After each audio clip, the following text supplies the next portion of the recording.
Kan lu katanya konten kreator nih. Ya, lu keluarin effort sedikit. Kan itu juga konten lu, bukan konten mbak atau masnya. Lu tau gak sih, gara-gara lu, mereka kena SP. Demi konten lu. Sakit.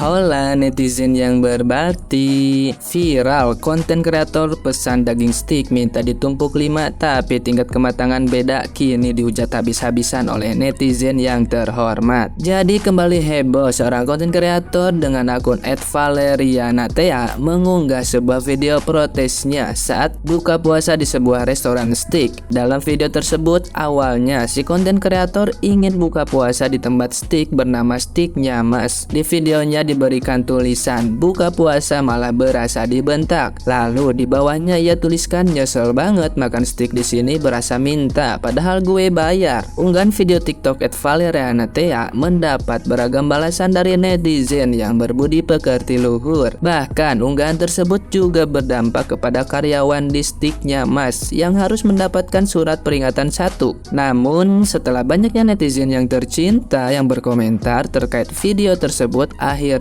surat peringatan 1 resmi dicabut. Dalam akun TikTok @steaknya Mas menuliskan setelah meninjau video TikTok dari Kak Val dan meninjau kembali juga video CCTV di hari kejadian, maka dari itu kata Deden mewakili manajemen Steaknya Mas Taman Palem mencabut SP1 dari saudara Aikal Rahman. Nah, gimana nih menurut netizen yang terhormat? Silahkan berkomentar ya.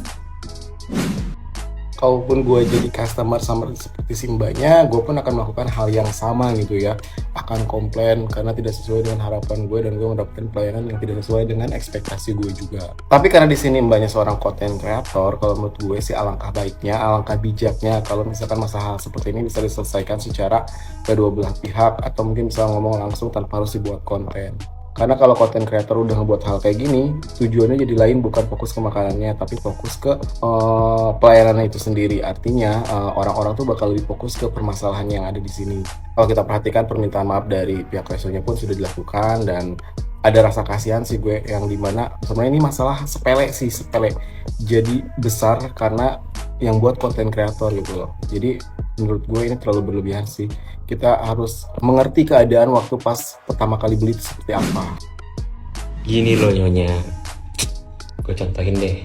Ini kan satu nih ya, kan satu piring satu tuh. Apa salahnya sih kalau lu pindahin satu-satu? Lu tumpuk tuh. Lagi pula, kalau misalkan lu mau yang bawah nih, kan lu harus bongkar tuh empat-empatnya. Ya kan? Kan lu katanya konten kreator nih. Ya, lu keluarin effort sedikit. Kan itu juga konten lu, bukan konten mbak atau masnya. Lu tau gak sih, gara-gara lu, mereka kena SP. Demi konten lu. Sakit. Aneh. Gue juga gak ngerti kenapa karyawannya bisa kena SP. Padahal menurut gue, mereka tuh udah kerja sesuai SOP. Yang dimana daging tingkat kematangan yang berbeda-beda itu harusnya dipisah. Karena biar bisa membedakan antara yang A dan yang B. Untuk mbak dan mas karyawan ya, tetap semangat ya ngadepin konten kreator kayak gitu. Pengen bikin konten, 2 pegawai dari steakhouse-nya itu di SP dong.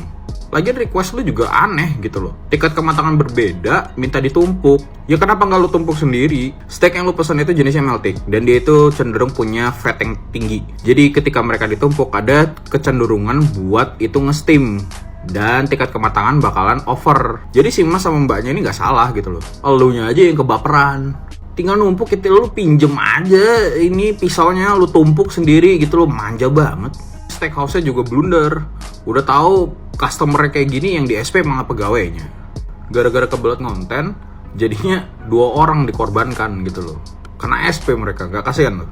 Ya biarpun akhirnya lu gak dapet steak yang ditumpuk, tapi konten lu viral kan. Selamat ya. Mbak itu karyawannya udah minta maaf tuh. Kalau bisa Mbak juga minta maaf. Karena apa? Pembeli memang raja. Tapi kalau misalnya tidak bisa dituruti dengan sesuai yang Mbak mau, hanya demi konten, sekedar konten, tolong ya, jangan pernah menyusahkan karyawan. Karena saya seorang karyawan, saya paham rasanya jadi karyawan itu seperti apa. Memang karyawan itu memang pengen buat yang terbaik untuk customernya atau pembelinya. Tapi kalau sudah tidak bisa dituruti, dimaklumi saja. Itu pas buka puasa loh, pasti rame, kokinya pasti kebingungan dan emosional banget. Jadi dari semua hidangan yang saya lihat dikeluarkan buat kakak itu, semuanya bagus dan rapi sesuai keinginan, berbeda kematangan, cuman nggak ditumpuk-tumpuk aja. Jadi yang dibentak itu koki bentak pelayannya, bukan koki bentak pembelinya. Jadi Mbak E harus minta maaf sama pelayan yang melayani Mbak yang dibentak sama kokinya, oke? Jangan semua dibuat konten kalau memang bukan kesalahan mereka. Kalau saya sebagai owner ya, saya bakal membela karyawan saya. Pertama gue pengen memposisikan dulu menjadi pekerja restoran. Gue dulu jadi pelayan dan gue harus ngehubungin antara customer dengan dapur. Gue bukan membenarkan tingkah orang-orang yang ada di dapur ya harus ngegas gitu-gitu, enggak. Cuma lu tahu rasanya ketika kita lagi masak tiba-tiba dikomplain, gimana rasanya? Itu jangankan di restoran ya, misalkan ibu kita gitu kan, tiba-tiba kok makanannya begini gitu, lagi masak ibu kita gituin kan pasti kayak gitu. Pasti ibu lu marah kan? Kecuali ibu lu ibu peri, pasti ya iya makanannya gitu, iya tipe ibu peri memang. Tapi kalau modelannya ibu-ibu kayak nyokap gua ya ngamuk lah gitu kan. Nah sama seperti halnya pekerja di restoran gitu kan, ketika lagi capek-capek masak, lagi banyak orderan, tiba-tiba dikomplain kan kayak marah dulu kan, kayak rada ngegas. Ini apa sih gitu kan, iya nggak bisa lah gitu. Satu, gue bukan membenarkan, cuman emang suka kayak gitu, ngegas rata-rata, apalagi bukan restoran yang fine dining ya, pasti kayak begitu bentukannya. Kedua, gue mau memposisikan diri sebagai content creator. Lu kan di sini content creator kan ya, sama gue juga, dan gue ngerti lo pengen bikin konten. Cuman masalahnya di sini adalah ketika lu tahu lu mau bikin konten di suatu tempat dan lu bela-belain ke tempat itu, harusnya lu berkomunikasi dulu. Soalnya gue pribadi kalau mau visi tempat, gue satu riset dulu. Kedua, ketika gue sudah sampai di lokasi, gue tanya dulu menunya. Mbak, menu yang viral itu gimana ya? Terus bisa nggak ya ditumpuk? Terus gue banyakin komunikasi sebelum gue ngonten, nggak asal pesen aja. Pokoknya intinya jangan sampai langsung pesen aja gitu kan. Gue harus riset dulu ini bener apa enggak gitu kan, supaya pesenannya juga nggak salah. Gue juga mau bikin konten gitu loh. Jadi gue ketika makanan dateng ya nggak ada kesalahan. Harusnya lu tanya dulu, Mbak ini bisa nggak ya, tingkat kematangannya segini bisa nggak, atau ini kalau misalkan mau stick yang viral itu gimana ya, bisa nggak ya yang ditumpuk-tumpuk itu, terus possible nggak Kak kalau dibikin itu sekarang gitu-gitu.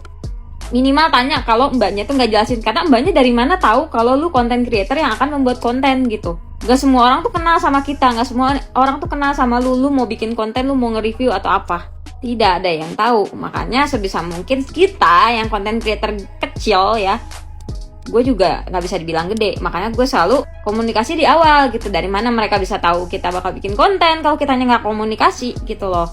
Gitu aja sih Mbak, karena gue tahu ya namanya orang di restoran, coba bayangin gaji nggak seberapa, kalau emang makanannya tuh nggak enak atau apa ya gue bisa ngerti lah ya. Tapi ini perkara ditumpuk tuh, aduh Mbak, itu mah masalah komunikasi doang gitu loh. Bisa diobrolin lagi lu antara lu sama pelayan dengan yang ada pemilik resto ke apa gitu. Tanpa harus dikontenin. Impactnya dari apa yang lu bikin, lu kan content creator, impact dari yang lu bikin tuh banyak, luas. Iya kalau orang-orangnya bisa berpikir jernih kayak gue ini dan yang lain gitu. Tapi kan ada beberapa orang yang pelayanan di situ jelek ya. Lu emang bakal bertanggung jawab dengan kerugian yang mereka punya? Kayak ntar jadi rugi gitu kan, gak ada pelanggan masuk cuman gara-gara steak gak ditumpuk gitu kan. Terus pelayannya yang gaji gak seberapa di resto, berapa sih Mbak? Pasti gak segede gaji lu jadi content creator. Itu kudu dipecat gara-gara lu pengen bikin konten, kan gak lucu Mbak. Ini perkara konten aja, coba dipikir lagi gitu. Lu kan jadi content creator, apalagi lu akan menjadi content creator besar. Lu harus memilah mana yang benar mana yang enggak. Iya boleh lah kita review, iya gue ditumpukin, tapi jangan sampai ke arah yang emang merugikan dan menjelekan gitu loh. Kalau bisa kasih masukannya tuh yang benar, iya kalau bisa nih begini. Gak usah ke mengarah gue jadinya gak jadi bikin konten gini-gini, padahal gue gak mau amat sama steaknya, kenyang. Gak usah kayak gitu Mbak, gak usah. Udah gitu aja ya dari gue. Gue bukannya tidak membela lu Mbak, enggak, gue juga membela, cuman tuh kayak kalau salah tetap salah gitu loh. Coba lu bayangin, itu pekerjaan sampai dapet SP tuh.